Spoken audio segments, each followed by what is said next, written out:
a seguinte mentalidade. Bem resumidamente, de forma mais simplista do mundo, manejo de pastagem é colher o máximo de lâmina foliar possível sem matar a planta forrageira. Nós precisamos colher o máximo de folha para alimentar bem os nossos animais, para ter produtividade, para ter lucratividade, só que a gente não pode matar o capim. Como que nós vamos fazer isso? Pensando no animal e pensando no pasto. Pensando no animal, a gente tem que olhar essa imagem aqui. Eu tenho que montar uma estrutura na fazenda, montar um sistema de produção, onde eu consiga descansar os meus pastos, vedar os meus pastos, repor nutrientes para esses pastos, é lógico, nós não vamos nem entrar nesse ponto, para que eles consigam acumular o máximo de folhas possível.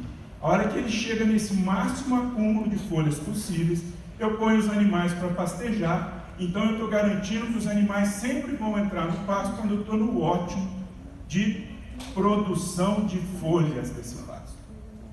A hora que esses animais comem toda essa produção de folha, eu troco ele com um pasto novo, onde eu tenho disponibilidade de folha de novo.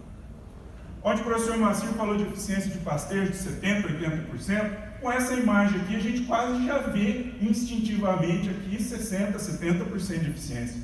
Isso aqui é tudo que produziu, e isso daqui é tudo que o animal conseguiu comer, só sobrou esse resíduo aqui. Então, dessa maneira a gente garante lotação e a gente garante desempenho melhor. Pensando no capim, cortou um pedacinho aqui, ó, tem uma outra amostrinha aqui, onde as folhas estão mais curtinhas e as raízes mais curtinhas. Pensando na planta, por que a gente tem que trabalhar com manejo rotacionado, com manejo alternado, onde eu descanso essas plantas de tempos em tempos? Quando a gente olha uma planta descansada, tudo que ela tem de massa de folha, tudo que ela tem na parte aérea, ela tem a mesma quantidade ou mais em raízes. É assim que as plantas forrageiras crescem. Elas crescem para cima e para baixo, quase que na mesma intensidade.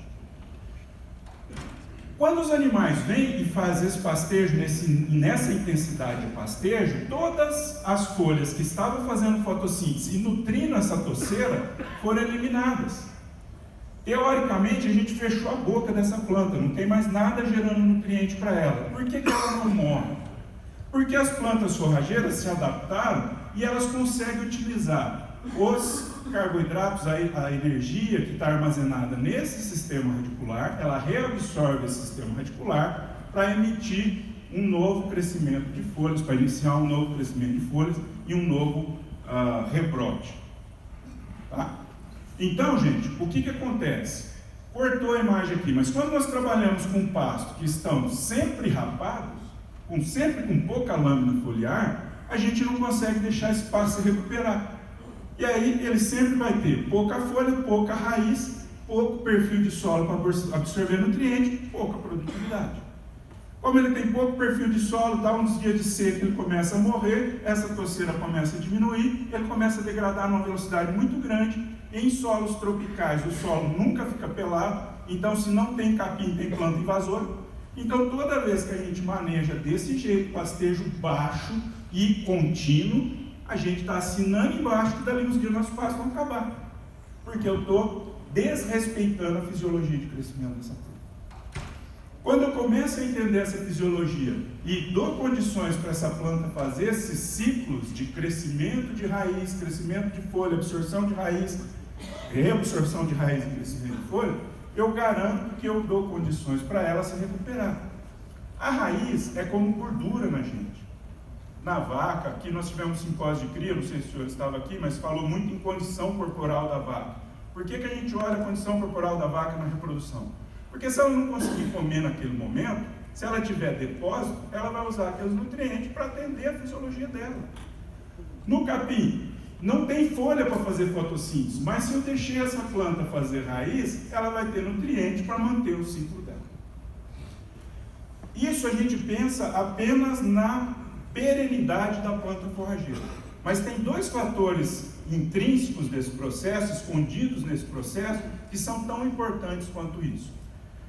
Toda vez que eu deixo essa planta fazer esses ciclos de raízes, ela vai crescer essas raízes vão ser reabsorvidas, e aonde estavam essas raízes que foram reabsorvidas vão ficar poros.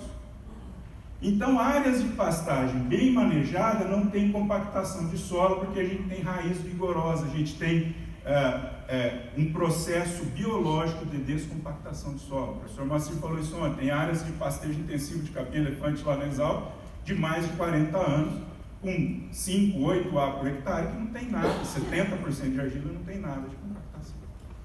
Então, quando as pessoas informam que as áreas de pastagem delas estão compactadas, a gente não precisa nem ir lá para saber que elas estão trabalhando nessa situação aqui, ó. Pasto rapado, sem raiz, pasto compactado. Quem enxergou isso muito rápido? O pessoal da integração lavoura-pecuária, porque o abençoado que plantava milho e soja, vivia de vender milho e soja, resolveu plantar braquiária no meio desse milho e soja.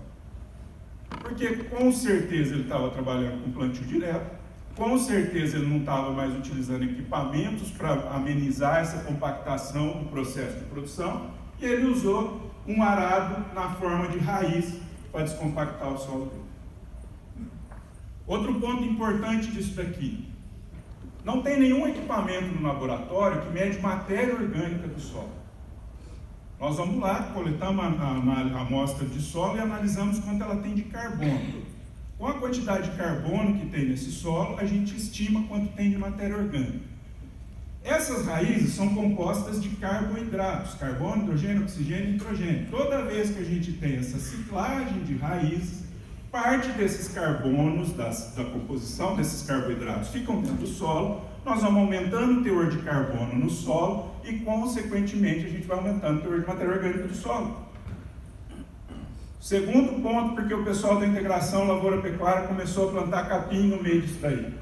O teor de matéria orgânica sobe toda vez que a gente põe pasto, põe capim no sistema e dá condições desse capim fazer ciclo.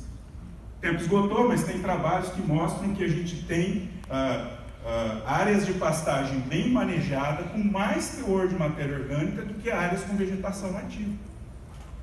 Então, gente, o que eu quero falar para os senhores? O que eu gostaria que ficasse de resumo dessa conversa nossa? Essas duas imagens, que nós precisamos entender o manejo para ter bom desempenho, para ter boa produtividade, mas nós precisamos entender o manejo para não matar o pasto. E toda vez que a gente conseguir chegar